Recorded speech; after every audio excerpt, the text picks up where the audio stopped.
My name is Arushi, and I'm joined by my two friends, and we're here to talk about Shadow and Bone. I'll let them introduce themselves.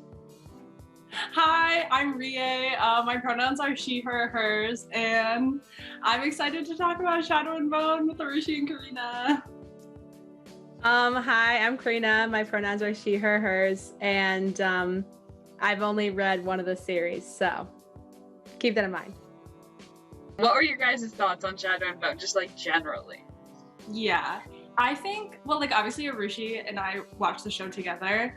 And just like based off of your reactions, I think I liked the show a lot more than Arushi did. And that's probably because I didn't read like the Grisha trilogy. Like I went in only having read the Six of Crows duology.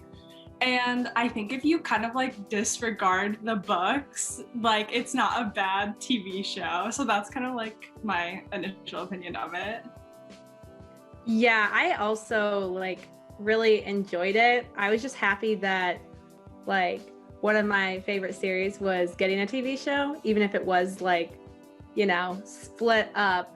But yeah, I was definitely way more invested in the like Crows like plot than the Grisha one.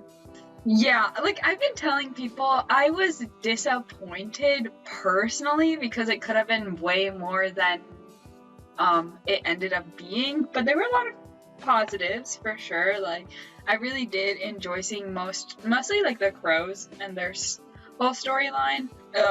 It's tough. Like the Shadow and Bone, the trilogy itself is like not the best read, so it's kind of hard to make it more interesting. But from your standpoint as an adaptation, do you think it was like true to the story?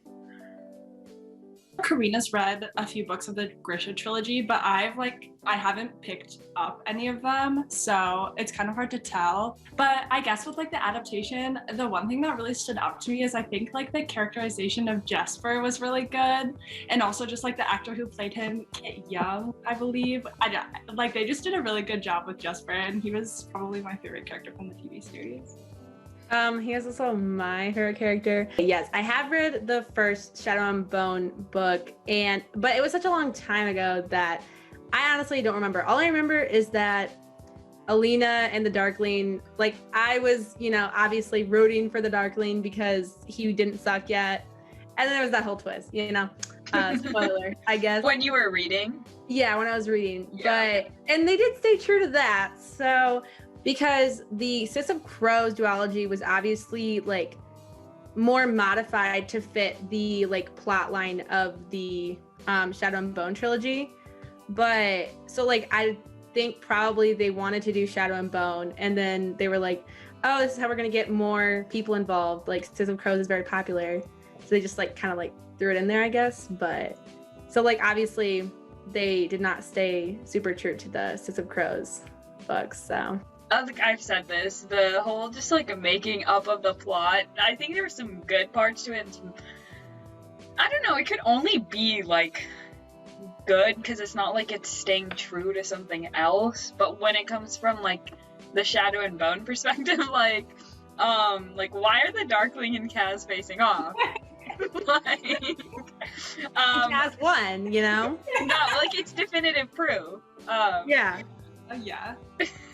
Yeah, no, I stuff agree. like that.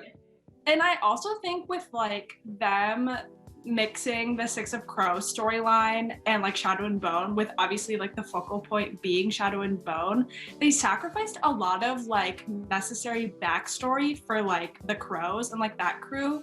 Like I feel like as someone who didn't read the Grisha trilogy, I got a lot of background from like Alina and Mal with like flashbacks to their time in like the orphanage. So like I was able to see her backstory. But if I hadn't read like the Six of Crows duology, like I would have known nothing about like Kaz and everything that happened with like Pekka Rollins, like when he first came to Ketterdam. We learn a little bit about like Inej and like her time at the menagerie, but like other than that, like I feel like the Crows were very underdeveloped.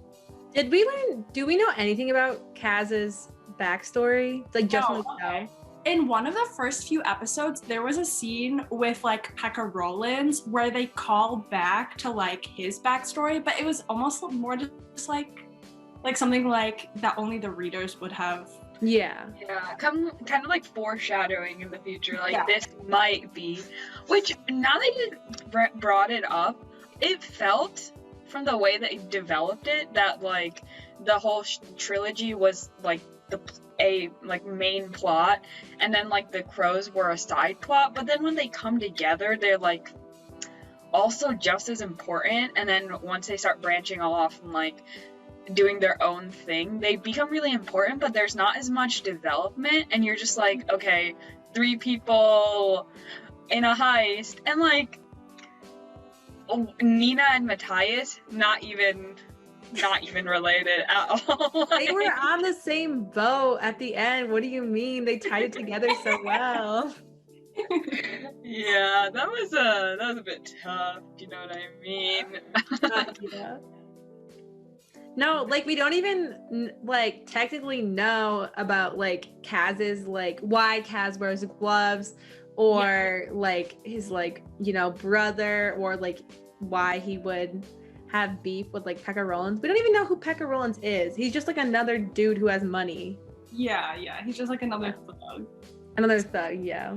Yeah, I don't know. I'm like, going into the show, I was looking forward to possibly in like season 2 or season 3, them developing more on like the Six of Crows and their storyline that like occurs in their duology.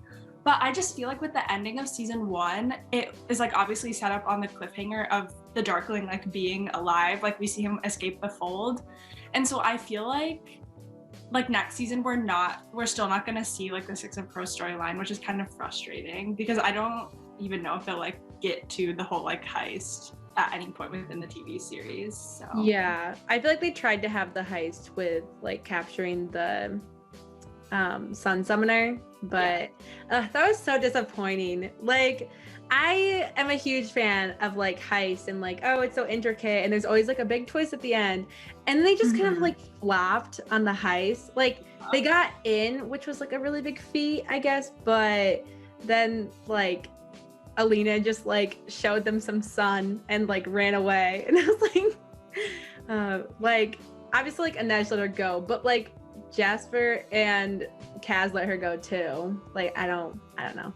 Yeah, and it was like at the end of the heist, it wasn't even because of their like careful planning that they ended up like in her hands. Yeah, it was not like she happened to crawl into their carriage. It was pure luck.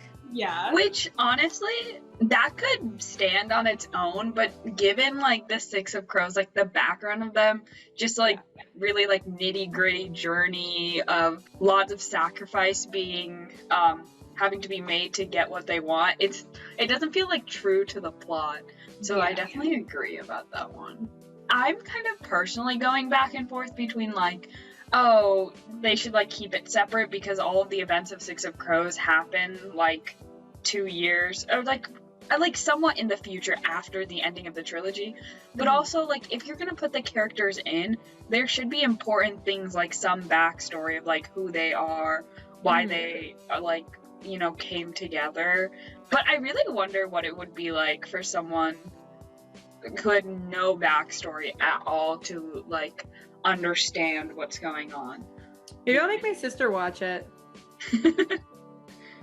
Yeah, my cousin watched the TV series, and she like did not read the Six of Crows duology. She did not read the Grisha trilogy, and he told me that like initially when she started the TV series, like having no like context or like backstory, she said it was like a little confusing at first just because there were so many like characters and different like storylines going on. So yeah, it's kind of like that in the book though too. I remember when I first started reading Six of Crows, like I don't even know, like my sophomore year of high school, and I was very much lost with like all like the weird like made up language and like the names and stuff. There's a lot of characters. And like I don't even think the book opens on like the main characters. It's like random characters. Yeah, which I know that there was some speculation if the show would start off in just some random person's viewpoint for like 2 minutes before the opening credits, but it didn't. I guess like the story building or world building in general, I did get a little confused.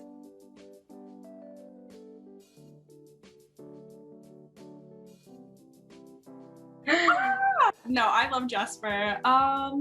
I don't know. There's nothing else to say. I just like love his characterization. Also, I loved him in the books, obviously. Like, yeah. Jesper was amazing. Yeah. Do you guys think like? I mean, I feel like Jesper was casted really well too, but like other characters, do you think the casting was as good as Jesper, and the characterization was as good? Yeah. This is kind of like maybe not nitpicky, but one of my issues with casting was with Nina, with Danielle Galligan, I think her last name is. Obviously, like, you know, I think she was a great Nina, like she did a really good job, and like I think she really fit the role, but just going into the show, like I just would have liked to see a plus size actress like possibly play Nina. Like I thought that would have been a really good opportunity for more like plus size representation, especially just because like in the official art, like Nina is plus size, so like yeah, and the author has explicitly said like plus size, I'm pretty sure. Yeah. In describing her. I think they did a great job with Matthias. He was exactly like he was in the book. Really? Really mediocre, you know? Oh, okay. I was gonna say, I was not feeling Matthias at all. No, but it was the same way in the book. It's like, I was like, oh, this man like hunts the Grisha. Not a great thing. And then like, yeah, and you know, he starts off low and he gets a little bit higher, but then he goes back down. So yeah. And I think they followed exactly, like I was like, yeah, that's Matthias. I agree. Oh, we also don't get like Inej's, you know, backstory. Yeah. That also kind of, but yeah, the crows just, they didn't. Right, because it's kind of important because she has to do the like, tight, what does she do? The ropes? Yeah. Yeah. Well, in the show, she does like the aerialist stuff. And like it doesn't really, I feel like it didn't really explain like why she was like able to just like no, do exactly. Yeah. There's like the race with Kaz giving the deed or whatever to the Crow Club to Chanta Aline, there was like they hint sort of at her history with like the menagerie, but it's never like outright explained. Mm-hmm. Yeah. Also with the conductor and like her, like the whole thing where she like goes to like kill him for her freedom. I guess that's also some backstory, but yeah. Yeah, I wondered why they made her like not, or like it was like her thing that she like didn't kill people when like she had that left and right in the book. Yeah, I think it was like pre her turning, and they wanted to show that like turn of character in the book, or sorry, in the show. But I feel like it almost fell flat a little bit, maybe for me, just because I know what happens. Like, we all know how she is, and there was just not enough development of her backstory of, you know, why she's so anti-murder. So, I don't know if the transition of her character really did what it was supposed to. Yeah. But also, like, Kaz and Inej, I was talking with one of my friends, and they were like, there is not enough repression. Yeah. Like, pre-Six of Crows era events. So how do you guys feel about, like, the characters there? And honestly, like, the relationships, too, between, like, them, but also probably, like, Nina and Matthias. Yeah, just for, like, Kanej specifically, there wasn't enough, like, development. Like, I felt like Kanej was very, like, rushed, and there wasn't as much like build up and tension that there was in the book. And I like understand when you have a TV series with like a very limited amount of like episodes, and you know, like those characters only have so much screen time. There's not like a ton of build up you can do that's in the books, but I don't know, it just still felt like so rushed. And just like some of the moments that they had together, like simply it would have taken 2 books for them to get there. So No, it did. What about you, Karina? Yeah, I agree with Rie that it did feel like pretty rushed, especially from like, I guess from like Kaz's side. Like, I don't know, Inez just like generally like, you know, she's like quiet and reserved, but she also like, you know, is like just caring in general. But like, you know, Kaz is like ruthless. Like, you know, what do they call him? Like Bastard of the Barrel or something. You know, he's just like a terrible like person morally. And I feel like he was doing like nice things for Inez like right out the gate. Yeah. You know? I feel like his ruthlessness wasn't emphasized enough. Yeah, I agree. Also, I forget what happened to his like leg.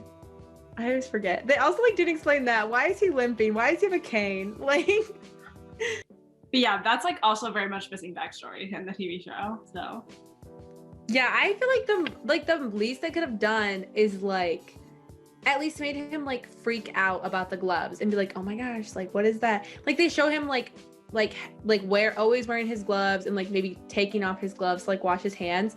But like the gloves are like very important, and like you wouldn't like notice. Like I definitely would not have noticed that like, oh, he's wearing gloves, like as just like a casual viewer. No, I honestly feel like they should have built in some background development for all these characters, because how are you going to just like, you know, add that in later on when they're like 2 seasons in, Kaz is developed, Inej, their relationship is developed, and then bam, he's like, actually, I cannot function without my gloves. Like, literally, I cannot function. The other characters, I feel like, were casted well enough. Like, I liked the choice they made for, like, Alina and Mal. I also think Jenya really fit well into her character. She's a little bit more of a minor character, but, you know, becomes a little bit more important as the story goes on.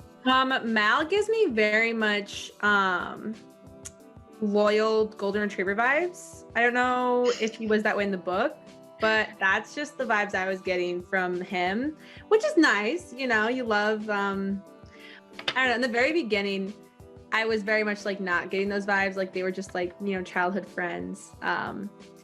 And the transition seemed weird because it was all when they were like apart and like he was like in the wilderness almost dying. Bro, I was so sure he was dead. Like when he had like, he took a beating in that show. Like, no, he really did, like multiple times.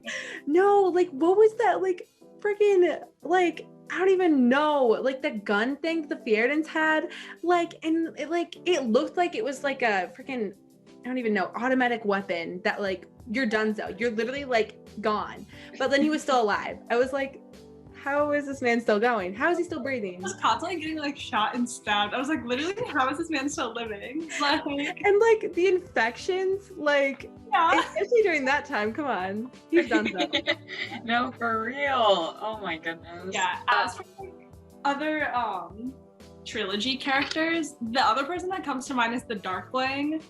I thought it was interesting that they decided to cast Ben Barnes to play him, just because like from what I know of the Darkling from the series, he appears to be a lot like closer to Alina's age, and I think Ben Barnes is like, I think he's like in his 40s, and it's like pretty apparent that he was like a lot older than Jessie May Lee, the actress who plays Alina. So I think that kind of like further cemented the power imbalance like in between the two, just like age-wise. So yeah, I thought he was an interesting casting choice. Yeah, I think if he had been like looking like he's in like his young 20s, he would have been like too wimpy. I mean, I've said it before, I really did not like the Darkling as a character. I don't know what it is. Even like pre-turn of the story, like I know who he is, I know what he's like, and it's just really hard to separate like what you already know from the show itself.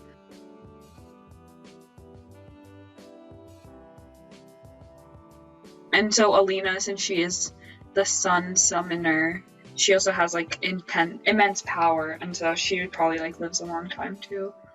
Okay. Yeah, I feel like we didn't really get to see her immense power. You know, like she got like one ship through, but I was like, how is she gonna get rid of the fold? If she's like Mr. Struggle, like getting one ship through. But yeah, maybe she'll get better. You know, she's got. I also feel like her training just wasn't not as highlighted as it was in the book. She's important because she's useful, and you know they should like hone in on that. But instead, they start like doing all this like pageantry stuff of like introducing her to society and like, you know, like giving her a kefta that's like different and stuff like that, where I don't know, the training for her should be way more important because she's there to, you know, erase the fold.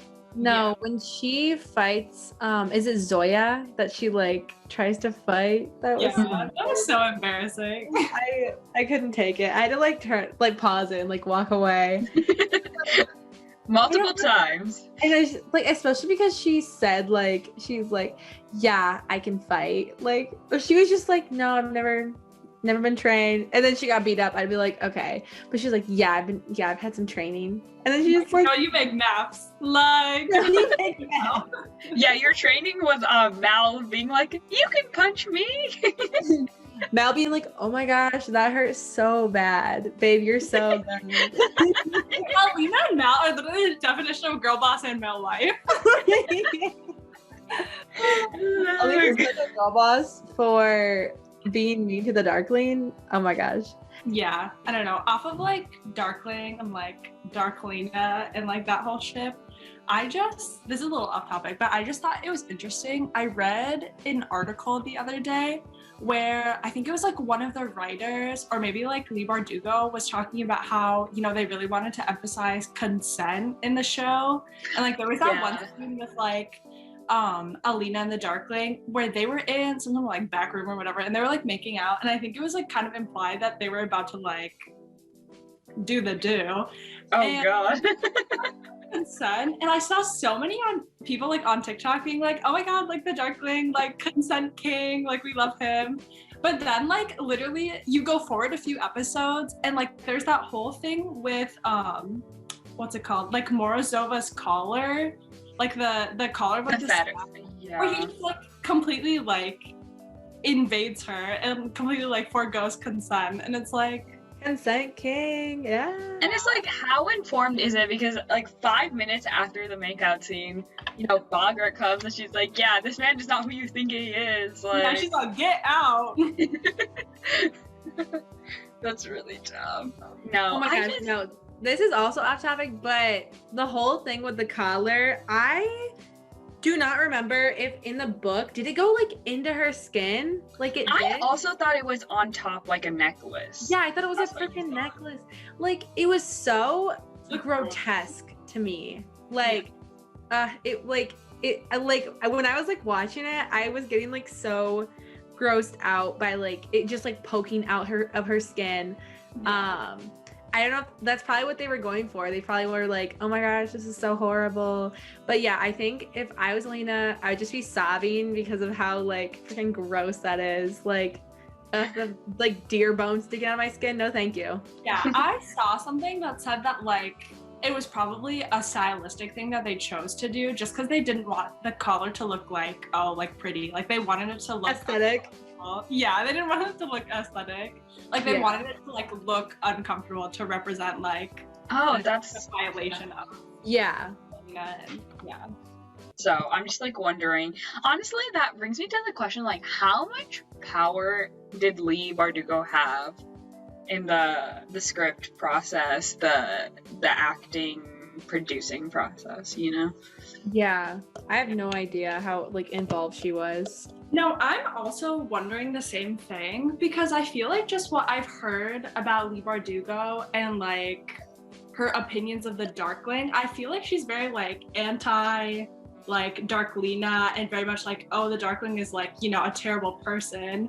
But the show very much like indulged in a lot of like Darklina scenes. So yeah, indulged is definitely the right word because I feel like you could have kept like a baseline amount of scenes like they did with Mal and Alina, but some stuff was a little too much, if you know what I mean. Yeah. Yeah, I know that like I definitely like fell for it though. Like when I read the book, I know that No, I did too. I definitely had literally no idea what was going on. Like what was about to happen. Darklina. No, okay. I was also another time where I was like really got a lot of second embarrassment and I had to pause and walk away is when she kissed the Darklina. I was like, this man is so old. I can't do it. Oh gosh. Yeah, I think like to emphasize like the power imbalance that it just made it like so uncomfortable to watch. Like clearly like she is so like new to all this. It's kind of like I don't know if you guys ever heard about like the peanut. You got something to say about Shadow and Bone? Okay, what's it going? You got nothing to say, never mind. Oh, okay. Yeah, what do you think about the racism in Shadow and Bone? He is half Mexican, half Japanese. Like, what does he have to say about this? Cacahuate, right? Speak your truth, Peanut. He's just looking. He got nothing to say. But what I was saying is that like him looking and being so much older and more powerful like just made it so uncomfortable, like because we could all see like Alina like falling for it, we're all just like, girl, this isn't good. But it also is like the born sexy yesterday trope where it's like, oh, like especially it's always in like fantasy where it's like, oh, this like girl who's like really like beautiful and like is introduced to like this whole new world, and like it's this like love interest that like is the one that like teaches her everything that she knows, and it's just like just makes me really uncomfortable because of like the big power imbalance. But yeah. I think this is an unpopular opinion too, because a lot of people enjoy the Darkling and found him to be like attractive and stuff, but when I was watching it I was not like, if I was in Alina's position I would definitely fall for him, like he is so amazing. Like no, like I was definitely like, why is he like 6 feet apart? We are in a pandemic, like wear your mask. Look the other way. No, he definitely he gave off like sus vibes right off the bat. Like I mean, I guess Sussy Baka over here. Sussy Baka. Like, okay, first of all, what bugged me, okay, when they're in like the freaking caravan and so many people die, like you see people dying left and right. I'm like, god damn, like, whoa. In the fold, yeah. Yeah. No, not in the fold. When like I don't know who attacks him. If it's like Fierden's. Oh wait, I know what you mean. Yeah. And like Alina gets like super close to death, and then the Darkling comes in, and I'll admit that was an epic moment. Like the above shot was really cool, but like why did he wait so long? Like he was always there. Like all of his people were like just being killed, and he was just like, I'm gonna wait for my moment. Like no, and he like doesn't go on the ship in the beginning. I mean, he crosses the fold at the end. I just don't know why he doesn't do it at the beginning. Like he knows that, I don't know, he either knows that people are gonna get slaughtered, or like he shouldn't be going, but then I don't know, like yeah, I was like, why are you letting all these people die if you can like easily take care of it? Like that is his strong suit, literally. Yeah.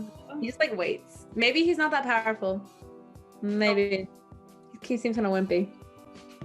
My only other thought is that the show, maybe for readers, was like manageable to like follow all of the storylines of like, Nina and Matthias towards the end, and like the crows and like Alina. But I just think like for people who have going without context, without any knowledge of Leigh Bardugo's books, I think the plot is a little confusing and like a little too much. Not saying necessarily that they should have like cut out any of the storylines, just that like they needed more development and more backstory, in my opinion. Also, I guess like with the plot, with Nina and Matthias, just they definitely did not seem like relevant, and to like outside viewers, they still don't seem like relevant. Like what are they doing here? We don't know. But the whole like thing with why Matthias like hates Nina and thinks that like she betrayed him was like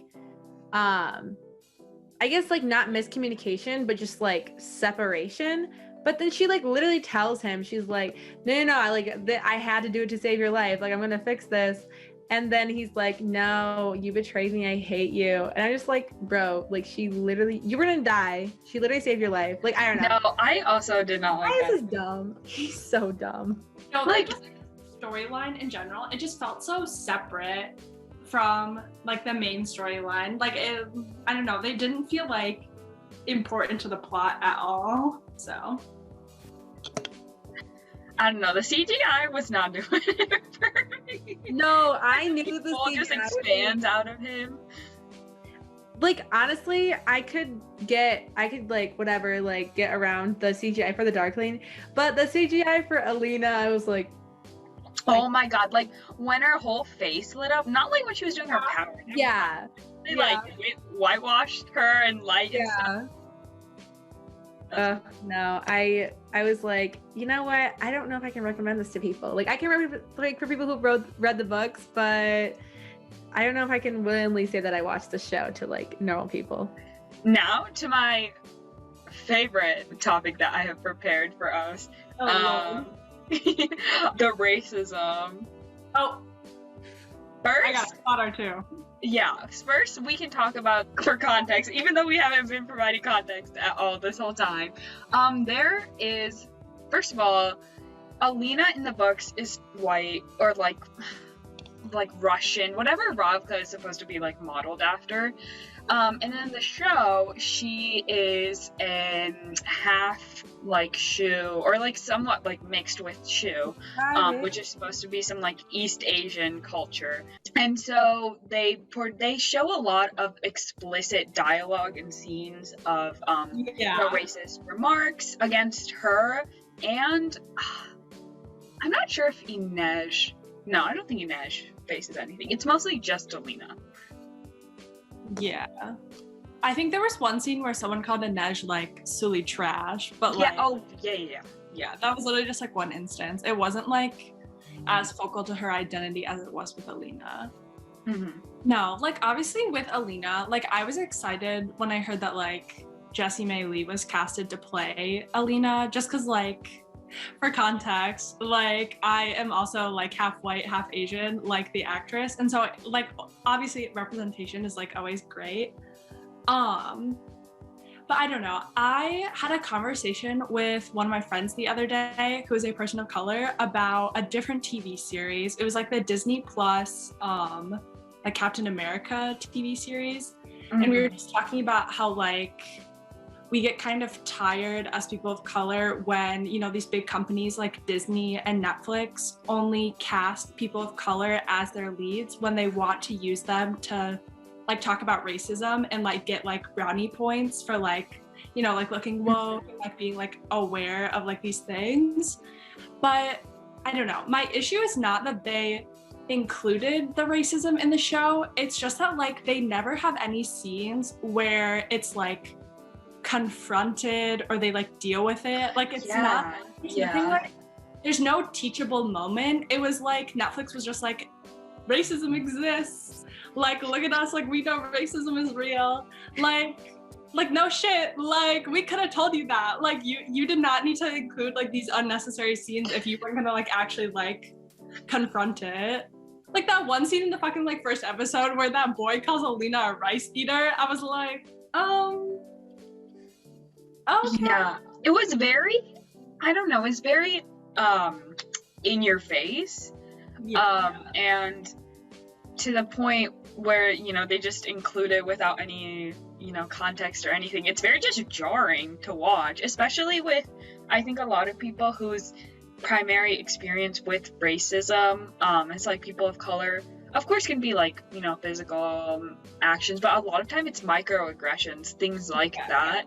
And just to have the media you consume just throw that in your face without there being any like resolution or discussion about it is a little bit, it's not the commentary they think it is.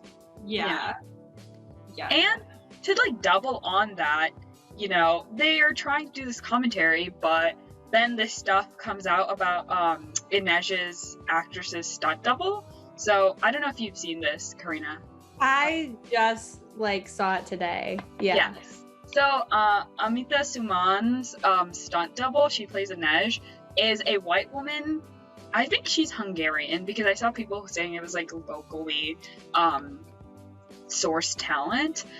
Is Hungarian, and they literally like painted her, deeply tanned her to be brown. No, I had multiple issues with that. Like, okay, first and foremost, like they couldn't have found like another South Asian or just like another like deep like skinned person to like be her stunt double is like my first thing. But like secondly, you know, if they couldn't have found a stunt double, like there were so many ways they could have avoided like painting her skin. Like they literally could have just had Inej like, oh, wear like long sleeves in those scenes, or like you just can't see like her. No, like she covers her face like all the time, like as the wraith, like you can only see like the shadow of her eyes. Like, so it just felt like completely unnecessary to me. So no, yeah. I saw something that was like, okay, first of all, like Bollywood is like, I don't know, the #1 like film industry on the planet, and they make so many action stuff. Like you can get someone from there who's especially like South Asian, like from like Amita's background. But even not that, like there are so many women of color like in the industry who are trying to make it, who are trying to do stuff. Like I don't think so. Like I get it's great to support like local businesses like abroad, but like there's so much industry, and I'm sure like half of the extras, probably like 80% of the extras are Hungarian, or like, you know, because like a lot of the people in the show are white. It's just so weird, not weird, like are we surprised type of thing, that so many people would do this, and like that so many people just sit back and let it happen, like all the hair and makeup people, like the action like directors, the producers, you know. And I just wonder like if people were silent, like if Amita was like, this is weird, like I feel weird having this person, you know, because they can be like blacklisted because it is their like first, or you know, one of their more breakout roles. Yeah, no, you're so right. Like so many people literally had to like probably greenlight that for it to happen, and it just like blows my mind that, you know, that obviously like went past so many people and no one was like, hey, like maybe we shouldn't do this. But also, okay, going sort of off topic, off of one of the things you said about like almost like 80-90% of the extras being like white and like Hungarian. One of my other big issues with them, including like racism and with them othering characters like Alina, is like when you do that and when you have like one focal like person of color who you other, it kind of like limits the amount of like people of color you can include in the rest of the show. Because like I feel like with them, you know, like making Alina like the focal point for like racism, they couldn't include like other people of color, like other Asian people who like looked like her as extras or in other roles. So I feel like it, in a way, it's kind of like limiting, and just, I don't know, that was one of the parts of racism in the show that I was not vibing with. Like a lot of the background characters are white, and it feels like they are. And I like the point that you made about, I don't know if I'm misinterpreting this, but you said like if you marginalize like the people of color, like you can't just have a lot of people being people of color as background characters and stuff, which is like the inherent like issue with fantasy being so white, is that that's literally not how the world is, and like you're remaking your own world, you know, you're not limited by our constructs of this one. So. No, exactly. Like I just don't understand when you you create this completely different like world, which I understand is based off of a lot of like different cultures from our world. Like Ketterdam is very obviously like a callback to Amsterdam, and there's a lot of references to like Dutch culture and that kind of thing. But it's just like, why? Like there's no need to like include like all of these different like the racism. Like it's just frustrating. Yeah. Karina, do you have any thoughts? As our token white person. Yeah, I definitely have so much to say. And it's totally like my place to speak on it, you know, like as a person without color, you know. A PWC over here. Yeah, PWC, yeah. Yeah, I definitely agree with what you guys are saying. Like it definitely it seems like Netflix is trying to be like really woke just by being like, guys, racism exists. Don't even like we know it. Don't worry about it. And they just like, I guess like, yeah, just like shove it in your face and like don't do anything about it. Especially like when it's like completely like their like creative liberty to like include it. Like it's not like, oh, we're just staying true to the books. Like, no. Especially like not with like Alina and stuff. Wondering if in Ketterdam, just because it's like kind of a hub for so many different cultures, if that's just like not as big of an issue as like a place that's more homogenized, like all of the other places. Which it's kind of funny that Lee Bardugo like wrote all of these countries off like one specific culture. Like Shuhan is like all of East Asia. And like the Sulis are supposed to represent like all of South Asia, like maybe a little bit of Western Asia, you know, stuff like that. I don't know, that's definitely kind of weird now that I think about it. No, that is interesting how she like groups together like all of these people who already probably face like these ethnic groups that already probably face like, I don't know, like ideas where people like do that in their heads, but then like she focuses like so intently on like Dutch culture and like there's so many references to like Dutch people. Yes, yeah. It's like you pick this one very like specific group of white people, but you're just like grouping together like all of East Asia, like literally like billions of people. For context, Rie is half Dutch. Yeah, I am qualified to speak on Dutch culture. Okay, what do you guys want to see in season 2? There's a season 2. Obviously, more backstory for the crows, like more scenes with the crows. I want to see the Darkling die. I want to see him get brutally murdered. And if they give me that, I will be happy. No, I want another Kaz in the Darkling face. Not Kaz in the Darkling. Like, okay, in that scene, Kaz was just like a street magician. He was like, literally. Yeah. Like, I thought it would have been so funny if he had done that and like the Darkling didn't even like check and see if he was like hiding around the corner because like he's not anything magical. Like what can he even do? Yeah, no, literally he like threw like a like smoke bomb and just like started running. No, for real, like the Darkling could have easily just sent his power after him. Literally. No. Okay, I was also maybe I just like have like low tolerance for seeing my favorite characters like low-key be failures, but I did not like how like I want Inej to be like more girl boss with like she was like losing some fights and I was like, girl, you are the Wraith, like do better. I'm sorry. And then Kaz also, he was like definitely giving like me weak vibes. Like I mean, they were going up against magic. I know, but like, I know. He should have like, done. I think I literally saw a tweet where someone was like, "But Kaz would beat the fuck out of." No, that's and I agree. No, I agree. No, like literally, like his thing is that he, you know, thinks ahead and like has a plan for everything, and then he just. It didn't seem like he planned ahead very much, you know. But also, what I did appreciate is like the gun thing that Just was doing. Very good. But I appreciate. Oh yeah. But yeah, I hope that Wylan comes up in the next series. I hope they keep making Matthias mediocre. You know, keep on that path. You know. Yes. I mean, we all know who I want to see. Nikolai. But I would also like to see Wylan, because if they added just like random Matthias scenes, like I'd rather be watching like Wylan look at a book in like I'm playing the flute or something. Yeah, 5 minutes he's just staring at a book, like what's going on. Like I would rather see that than any Matthias scene. Yeah. Okay, but I do appreciate Nina. But yeah, Matthias, he can stay in that prison for a while, you know? Let's just forget about And it. he does. And he does. Yeah. Yes. Okay. Well, that was our thoughts on Shadow and Bone the show. Bye. Bye. Thanks. No, wait. Put it on both the cats. Karina, Oh, go so we back. can have a little chat.